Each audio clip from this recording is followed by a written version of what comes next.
Shalom à toutes et à tous, dans le beau nom de Yahshua, le Mashiach, Ben Yahweh, Yahweh notre Elohim, Yahweh Elohim d'Israël, à jamais. Amen. Aujourd'hui, lecture de la paracha Miketz, dans le chapitre 41 jusqu'au chapitre 44, verset 17, dans le livre de Bereshit. Chapitre 41. Après un intervalle de 2 années, Pharaon eut un songe, où il se voyait debout au bord du fleuve. Et voici que du fleuve sortaient 7 vaches belles et grasses, qui se mirent à paître dans l'herbage. Puis 7 autres vaches sortirent du fleuve après elles, celles-là chétives et maigres, et s'arrêtèrent près des premières au bord du fleuve. Et les vaches chétives et maigres dévorèrent les 7 vaches belles et grasses. Alors Pharaon s'éveilla. Il se rendormit et eut un nouveau songe. Voici que 7 épis, pleins et beaux, s'élevaient sur une seule tige. Puis 7 épis maigres et flétris par le vent d'est s'élevèrent après eux. Et ces épis maigres engloutirent les 7 épis grenus et pleins. Pharaon s'éveilla, et c'était un songe. Mais le matin, son esprit en fut troublé, et il manda tous les magiciens de l'Égypte et tous ses savants. Pharaon leur exposa son rêve, mais nul ne put lui en expliquer le sens.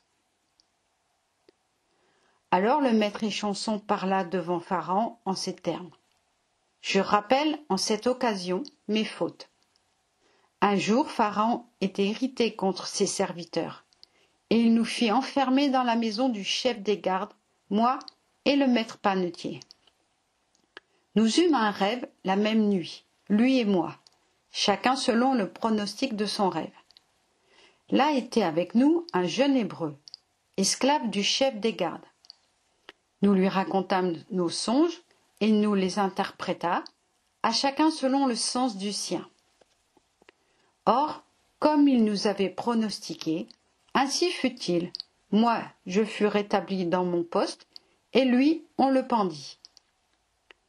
Pharaon envoya quérir Yosef, qu'on fit sur le champ sortir de la géole. Il se rasa et changea de vêtements. Puis, il parut devant Pharaon. Et Pharaon dit à Yosef, « J'ai eu un songe, et nul ne l'explique. Mais j'ai ouï dire, quant à toi, que tu entends l'art d'interpréter un songe. » Yosef répondit à Pharaon en disant, « Ce n'est pas moi, c'est Elohim qui saura tranquilliser Pharaon. » Alors Pharaon parla ainsi à Yosef. « Dans mon songe, je me tenais au bord du fleuve. Et voici que du fleuve sortirent 7 vaches grasses et de belle taille, qui vinrent paître dans l'herbage. Puis 7 autres vaches les suivirent, maigres d'apparence, fort chétives, et toutes décharnées. Je n'en ai point vu d'aussi misérable dans tout le pays d'Égypte. Ces vaches maigres et chétives dévorèrent les 7 premières vaches, les grasses. Celles-ci donc passèrent dans leur corps, mais on ne saurait pas douter qu'elles y eussent passé. Elles étaient chétives comme auparavant. Je m'éveillai, et puis je vis en songe 7 épis, s'élevant sur une même tige plein et beau. Ensuite, 7 épis secs, maigres, brûlés par le vent d'est, s'élevèrent après eux. Et ces 7 maigres absorbèrent les 7 beaux épis.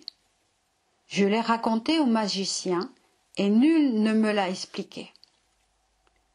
Yosef dit à Pharaon, « Le songe de Pharaon est un. Ce que Elohim prépare, il l'a annoncé à Pharaon. Les 7 belles vaches, ce sont 7 années. Les 7 beaux épis, 7 années. C'est un même songe. Et les 7 vaches maigres et laides, qui sont sorties en second lieu, 7 années, de même que les 7 épis, vides, frappés par le vent d'est, ce sont 7 années de famine. C'est bien ce que je disais à Pharaon, ce que Elohim prépare, il l'a révélé à Pharaon. Oui, 7 années vont venir abondance extraordinaire dans tout le territoire d'Égypte. Mais 7 années de disette surgiront après elle, et toute abondance disparaîtra dans le pays d'Égypte, et la famine épuisera le pays. Le souvenir de l'abondance sera effacé dans le pays par cette famine qui surviendra, car elle sera excessive. Et si le songe s'est reproduit à Pharaon par 2 fois, c'est que la chose est arrêtée devant Élohim. C'est que Élohim est sur le point de l'accomplir. Donc, que Pharaon choisisse un homme prudent et sage et qu'il le prépose au pays d'Égypte. Que Pharaon avise à ce qu'on établisse des commissaires dans le pays et qu'on impose d'1/5 le territoire d'Égypte durant les 7 années d'abondance. Qu'on amasse toute la nourriture de ces années fertiles qui approchent, qu'on emmagasine du blé sous la main de Pharaon pour l'approvisionnement des villes et qu'on le tienne en réserve. Ces provisions seront une ressource dans le pays lors des 7 années de disette qui surviendront en Égypte, alors que ce pays ne périsse pas par la famine. Ce discours plut à Pharaon et à tous ses serviteurs. Et Pharaon dit à ses serviteurs, « Pourrions-nous trouver un homme tel que celui-ci, plein de l'esprit d'Élohim ?» Et Pharaon dit à Yosef, « Puisqu'Élohim t'a révélé tout cela, nul n'est sage et entendu comme toi. C'est toi qui seras le chef de ma maison. Tout mon peuple sera gouverné par ta parole, et je n'aurai sur toi que la prééminence du trône. » Pharaon dit à Yosef, « Vois, je te mets à la tête de tout le pays d'Égypte. » Et Pharaon ôta son anneau de sa main et le passa à celle de Yosef. Il le fit habiller de bisus et suspendit le collier d'or de son cou. Il le fit monter sur son second char. On cria devant lui « Avrek !» et il fut installé chef de tout le pays d'Égypte. Pharaon dit à Yosef, « Je suis le Pharaon, mais sans ton ordre, nul ne remuera la main ni le pied dans tout le pays d'Égypte. » Pharaon surnomma Yosef Saphénath Panéar et lui donna pour femme Asnath, fille de Potiphéra, prêtre d'On. Yosef fit une excursion dans le pays d'Égypte. Or Yosef avait 30 ans lorsqu'il parut devant Pharaon, roi d'Égypte. Yosef, étant sorti de devant Pharaon, parcourut tout le pays d'Égypte. La terre, pendant les 7 années de fertilité, produisit d'abondantes moissons.